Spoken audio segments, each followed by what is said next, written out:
Watch and burn. Hey everyone, so tonight I wanted to discuss Clark's Throttle Clarence. Now, this one, if the review for Throttle Furniture has already gone up, these discs are really clever. I love the size, but mine are completely thrashed.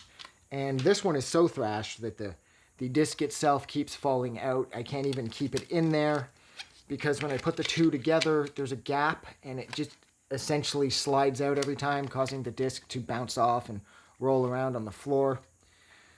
Which is too bad, because had I just... I mean, I don't really... See what I mean? Like, look at this. Like, no matter what I do here, this thing just wants to fall apart. But yeah, it's too bad that I didn't look after mine, but as it turns out, I'm kind of like an ape, and I wasn't able to do that. Now, this came out 2006 as well. I said in my Throttle Furniture video that I think that was released as some sort of pre-order thing with Body Riddle. This might have been included to some degree because it came out the same year, and I don't quite understand how else I would have gotten my hands on it, because 2006 was the year that he released Body Riddle, which blew everyone away because it totally upped his game, and everybody at Warp was like, wow, this guy's really up to something new, and it's really exciting. And I know that the entire world stood up and took notice. Well, maybe not the entire world, but the world that cares about this type of stuff definitely stood up and took notice. And so I'm not exactly sure how I ended up with Throttle Furniture, but out of the two of them, this and Throttle... I mean, this is Throttle Clarence. This is Throttle Furniture. Throttle Clarence is a lot more fun. This would start to sort of move into his like Turning Dragon years, where he would be more danceable and more bouncy and have a little more fun with things.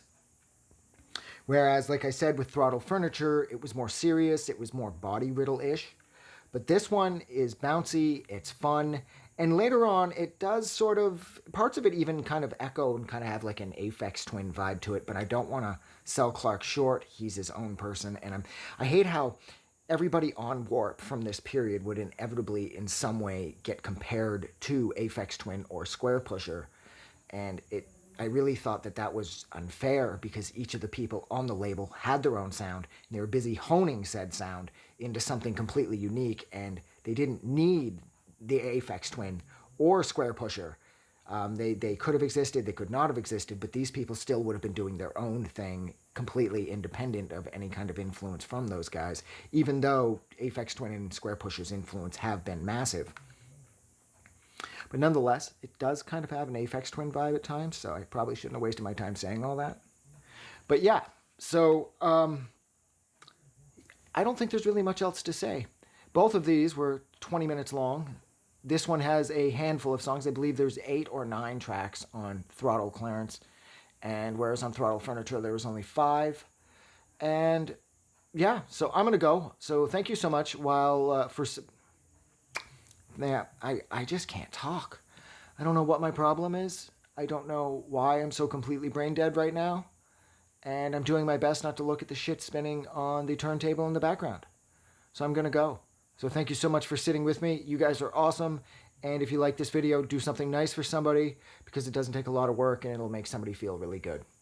Thank you. Have a good night. I just wanted to say thank you for making it through the entire video. I really appreciate it. And I'm going to remind everyone one more time, even though I've probably already done this in the video that you just watched, to please click the like button as well as the subscribe button, because it helps this channel grow. And thank you for hitting like and subscribe, and we will see you guys really soon.